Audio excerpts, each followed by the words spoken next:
రెడ్డి సామాజిక వర్గం అనేది తిరిగి వైఎస్ఆర్సీపీ గెలుపు కోసం పనిచేయడానికి సిద్ధమైందా లేదా అనే దాన్ని మనం ప్రామాణికంగా తీసుకుంటే దాన్ని బట్టి మీకు ఈ గ్రేటర్ రాయలసీమ పరిధి కానీ పల్నాడు వరకు వీటిల్లో ప్రజెంట్ పరిస్థితి ఎలా ఉంది వైఎస్ఆర్సీపీ అనేది మనం ఒక అంచనా వేయగలం.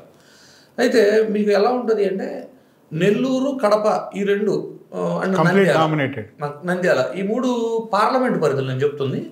ఈ మూడు పార్లమెంట్ పరిధికి వెళ్తే ఈ మూడు పార్లమెంట్లో కంప్లీట్లీ రెడ్డి సామాజిక వర్గం ప్రాబల్యం అధికంగా ఉంటుంది. రెండు పార్టీలు కూడా రెడ్డి అభ్యర్థిని నుంచోబెట్టుకునే పరిస్థితులు. సో ఎప్పుడైనా మీరు ఒకటి అబ్జర్వ్ చేయండి, ఏదైనా ఒక కులం ఒక గ్రామం మొత్తం ఒకే కులం ఉందనుకోండి, డెఫినెట్లీ 2 వర్గాలు 3 వర్గాలు అలా ఉంటాయి. ఎందుకు ఉంటాయి? ఆల్రెడీ ఒక నాయకుడు ఉన్నాడు, ఆ నాయకుడు ఎదిగేసి ఉన్నాడో లేదో అతని మాట చెల్లుతుంది. రాజకీయ ఆస్పిరేషన్స్ ఉండి అంటే రాజకీయంగా ఎదగాలనుకునే వ్యక్తి ఎన్నాళ్ళు ఉన్నా అతను కింద పనిచేయాల్సి వస్తాడు, కానీ అతను దాటి వెళ్ళలేడు. అలాంటి పరిస్థితిని ఓవర్కమ్ చేయాలంటే ఏం జరుగుతుంది? ఇంకో వర్గం తయారు చేసుకోవటం, ఇంకో పార్టీకి మద్దతుగా నిలబడటం. ఎప్పుడైనా ఏ కులమైనా, రెడ్డి అని చెప్పను, కమ్మని చెప్పను, కాపు అని చెప్పను, ఏదైనా ఒక పర్టికులర్ సామాజిక వర్గం అధికంగా ఉంది అంటే అది కంపల్సరీ గ్రూపిజం అయిపోయి 2 పార్టీల్లోనూ స్ప్లిట్ అవుతూ ఉంటాయి. కాకపోతే ఏమైందంటే ఆ పార్టీలకు ఉన్న కొంత ముద్ర వల్ల అధిక ప్రాధాన్యత ఒక పార్టీకి ఉంటుంది.